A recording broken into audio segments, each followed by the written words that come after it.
Hi everybody, how are you today? I hope your day is going well. Thank you so much for taking time out to join me to talk about milk paint. Absolutely one of my favorite products from the Amy Howard line. So as you jump on, please let me know where you're tuning in from. My name is Patricia Skelton. I'm an artist in residence for Amy Howard, and I live in North Carolina. So today what we're going to talk about is really how milk paint can actually transform your furniture into looking like an old European piece of furniture that's been around for a long time. So let's get started. The first thing that I'm doing as I'm deciding on what I want to paint is I select my furniture. In this case, it's for a bedroom. The bedroom's going to be in a moss green with a tint of gray. So I'm looking for colors that go with nature. And one of the on-trend colors is a blush pink. So I pick my piece of furniture and I also select my milk paint colors. The next thing is, when you're looking at a piece of furniture, you want to make sure it's the right furniture within the age frame, and also if it has lines. So just imagine this leg once it has the milk paint layered onto it in the front of the drawers. For the top, I'm doing a Venetian plaster, and that's going to be at a different time. I can show you that method, as well as the other artists in residence have shown you some. For this episode, we're only going to talk about the milk paint, and it's going to be in the blush pink. The next thing is really thinking about what your inspiration, what is the finish going to look like? You can look at furniture definitely in person as well as going online. These came from the Cherish site. What I loved about this is you can see the aging in it, and the aging, of course, has all these layers of milk paint, and it looks as if everyone's sort of stuck within that same frame of a rose. And it's just absolutely beautiful how the colors uncover. The other piece is grounding it with a little bit of a brown tint. So I love this piece as well. And I'm going to do a combination of these two looks. On the Cherish site, you'll also find close-up pictures. So they really want to make sure that you can see all the details of what you are getting before you make your purchase. This one, of course, is great for when you want to remake an old piece of furniture. It shows you paint markings as it faded away, sort of with a paint splash. You can see fly specking on here, and just how the paint itself has just come off within the age, leaving this beautiful finish. So products that we're going to be using, I always start with clean slate if I'm using a piece of furniture that's already been painted or stained. Clean slate is the best product I have found to prep your piece of furniture. It doesn't strip, it cleans, but what it has in it as a cleaner, it will remove the wax and grime that have been built up over the years. So when you're looking at vintage and antique furniture to redo, this product is definitely a must-have for your studio. I love it. It also will give you a dual purpose with that. This is fantastic for cleaning wax out of brushes. The next is going to be a one-step paint. This is chalk paint. So it's one step because what it allows you to do, it gives you a primer and a paint all in one step. You may need 2 coats. A lot of times I find I only need 1. Even with this being a light base, I only needed 1 coat. This is Bella's Blush. And I want to pull it up so you can see just how gorgeous that pink is. It's such a light blush pink. It's gorgeous. The next thing we're going to do is, now we have prepped and gotten ready, and we are ready for our milk paint application. So I have 2 colors that I have chosen. Definitely you can pick more than 1 color, you can pick 2 or 3, but you want something where it shows the variation of the colors. This is called Toulouse Rose, and it's a beautiful pink. Now I want you to really pay attention to what color you're seeing in the dry form, because when we wet it, it's going to change, and dry will come back to this state. The color we're going to put on top of it is Venetian brown. Look at how beautiful that is. And the combination of these two colors are absolutely perfect for this piece. The next thing in the step of milk painting is the magic of antiquing glaze. I have not found anything else like this. This is a thin glaze, not a thick glaze. She has glaze over. This is designed specifically to remove the layers of your milk paints. So instead of using sandpaper, which doesn't always give you an authentic look, this actually will pull some of the colors and gives you a very authentic look. After you've done that, milk paint does need to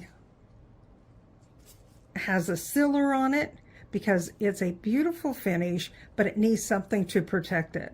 I've had pieces of furniture around my home that I've done 3 years ago, and as long as you maintain it, my finishes still look like the day that I did them. This is a puck wax, so it's thick. It also has a light tint to it, so it gives it even more aging when you use your antique wax. And then the last step in the process is going to be adding your dust of ages. Dust of ages sounds exactly what it is over the years, you've accumulated some of the dust in any of the crevices and the paint. And it just really is so beautiful when you put all of these elements together. So let's get started. The first thing you want to do when you're putting together a piece of furniture, you want to start with a sample. Your sample allows you to ensure that you have the right colors, that you have the right finish, that everything is going to be the way you want before you lay out your furniture piece. So I want you to be able to see all the elements that we talked about before, and you can start to see that within the sample. What we're going to start with is a piece of plywood. This is Luan. It's very thin, and so this is perfect for just testing and trying out elements. We already had talked about what is our first step. It's going to be the one step, Bellows Blush. You prep the night before by turning this upside down, and then you want to stir it. Chalk paint is very similar to what you're used to painting with. It's a thick base paint. And it goes on, look at it, it's so smooth. This is absolutely a beautiful color, and it's a beautiful paint. And you can, once I get it on, then you want to pull and move in the grain, the direction of your grain. Okay. Now, while you're doing that, you're going to make sure that it will self-level, so it will come out with a smooth, beautiful finish. And to show you how it looks wet, how it looks dry, look at the smooth finish you get from Bellows Blush. Next to the white board, you can see it's barely there pink. So that's our first step. Okay, now we've got this beautiful light pink to work with, and the next thing we're coming in with our Toulouse Rose. So when you're prepping for milk paint, you need to mix this up the night before. The reason why is because this is a pure pigment from Italy and the south of France, and you will notice that when you stir it up the night before, that you are going to see a couple of the granules. And if you don't have that to where they have already dispersed within the water, you'll find that it will show up within your paint. Every time you come in with your paintbrush, you want to mix it because you want to make sure that all your colors have really been thoroughly mixed before applying it to your piece of furniture. Okay, so now for milk paint, it's very thin. You can see that this is just like painting with watercolor. And the other, so this is not what people are used to if you haven't used milk paint. Let me know if you've used it yet, and if you love it. Anything that you have, questions or comments, be sure to put it in. I love to collaborate, and I'll make sure that I get back to every single person that puts anything in. So with the milk paint, you're just going to come across. You want to have your furniture lying flat, because you can see this is so light and watery, just like this is exactly almost like painting with a watercolor, that it will run. So you want to make sure that you're keeping this on a flat surface and coming straight across and going over. Okay, now look at the color concentration, so bright, and once it dries, you're going to get the color that was in your pack. So beautiful transition. And the next thing that we're going to do is we are going to now add Venetian brown. So same thing, this is 1 part water, 1 part milk paint. If you feel like, oh my gosh, this is just way too thin, this isn't going to give me the coverage I'm looking for, then when you get ready to pull your paint with the antiquing glaze, it will not pull to give you an authentic look. So make sure, that's why you're testing it out. Test it out on this Luan. It doesn't cost a lot, and that way you can really ensure that you're getting the finish and the quality that you're looking for. So we're mixing the paint the night before, 1-to-1 ratio. Always blend before you put your paintbrush on. Come back in. I like to take off my access, and same thing. Coming across, going with your grain, blending as you go. Now, the other thing is, once you start adding your wax, you're going to find the vibrant colors will come out, and you're going to be able to see more than just 2 colors. The pigments have a lot of colors in it. When you're mixing this Venetian brown, you'll see gray. You'll see some of the color variation that you're going to get. All right, so this is Venetian gray wet, Venetian brown dry. And these are the 2 colors. So we're looking to pull this and expose to loose rose.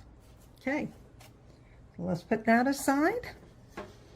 And now we are going to remove some of the paint.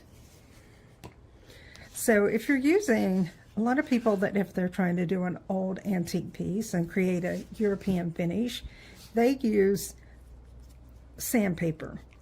What Amy's products have designed to be is being able to use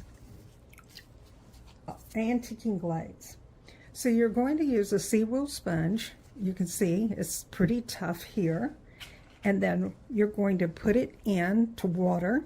You're going to soften it, and then you're going to squeeze it out. You also need a clean bath water, because as it pulls the paint, you want to take that off, clean it, and put it back into your antiquing glaze so that you're not adding paint back. All right, so the first thing you want to do is a quick pass. You also want to make sure that when you're working with your antiquing glaze is that you're not moving in straight lines. How you pull this paint will show in your final application. So once it dries, you will start to see how you put it down. So it's also a push, pull, because the other thing is if you pull it, so it's push down, pull up, push down, pull up. If you pull it across the board, you then will create those lines. If you know, whatever you're doing with the application, it will show. So first pass, let's see how much we removed. So see how it's very little, and that's common. So what's happening is your antiquing glaze is starting to soak into all the layers. And that's why you do a quick pass first. If you've gotten your paint a little too thick, what will happen is when we do our second application, you will find it a little tougher to pull. So we go right back into our antiquing glaze. Rinse that out a bit. And now you want to think about, where would my furniture be touched the most? So, thinking about this being a drawer, somebody's probably going to handle it on the sides. So again, pushing down, pulling up. Now, if you're new to milk paint, the one thing about it is, if you pull too much, you can come back in after it's dried, add more paint, and pull again. Sometimes I like to do that just to, create variation. So as I was talking, I also went back into Clean My Water. Now look at the paint that it's pulling here. And again, continue to be organic with how you're pulling. Clean your applicator along the way. And also think about, is there anywhere that you would like more paint to come off? So even though you can see quite the difference in the color from the Toulouse Rose and the Venetian Brown, as it dries, you're really going to see the Venetian Brown in a lighter application come back. So it's not as dramatic as what you're looking at here, which is why it's really good to come back, dry the piece, and then see if you're moving in the direction you were looking for. So this is the wet application, and to show you the difference, this is how it appears once it's dried. So let's move this to the side. Now there's a couple of things that you can do, and we're going to take you back to our reference paper. How else can we create more of this distressed look? So two things you can do. I like to have the water that I have removed some of my paint. I use Amy Howard's chip brush. These are great, small enough. This is 2 inches. I use 1.5 and 2 inches. They're small enough to work on samples, but they're perfect for working with furniture and all the details. So this is really, if you're going to come in here, you can do a paint splatter.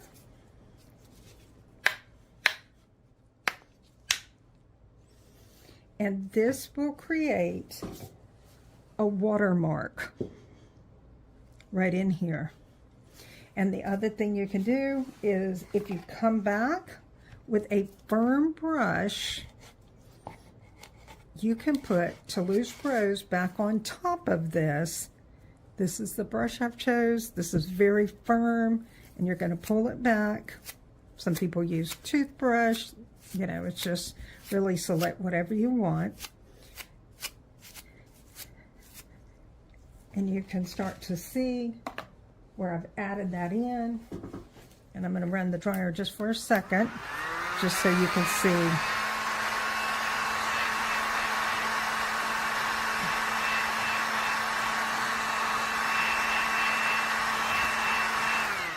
Okay, so you can start to see how light this is, and then these will darken up. So let's go to a full piece.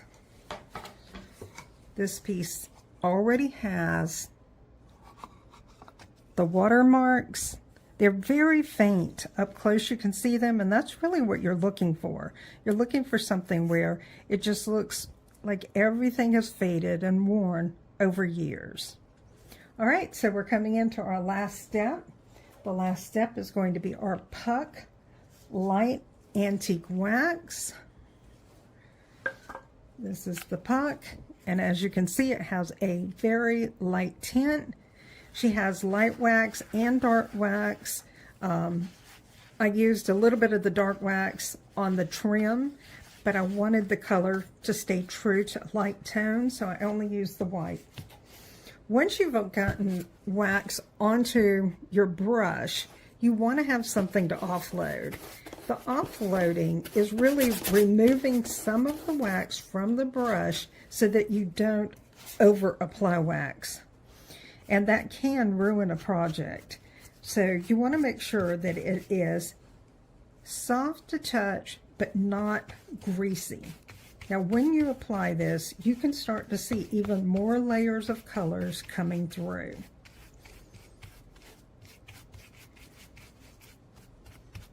And then even around the edges, a dark wax would be beautiful with that as well. On this, you have to be really careful to ensure that your wax is not greasy when you get ready to apply your Dust of Ages, because with Dust of Ages, if you go in too soon, what you can do is create more of a muddied look. So this is our Dust of Ages we talked about earlier. I just go straight in with my brush, come back in, and one of the beauties of this is that you can put it in right directly onto the surface that you're working on, and then you can come back and save anything that is excess on your project. Put it right back in. This is a little messy. Milk paint's a little messy in general, but I think part of being creative sometimes is about getting a little bit of a mess going, and everything is water-based, so it's a very easy cleanup.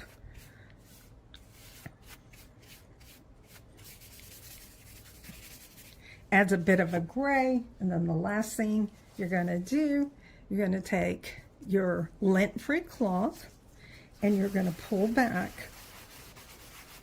your Dust of Ages. Now with antiques, the other thing is that you want highs and lows of shiny and flat. So I'm going to add a little more elbow grease here so you can see the difference.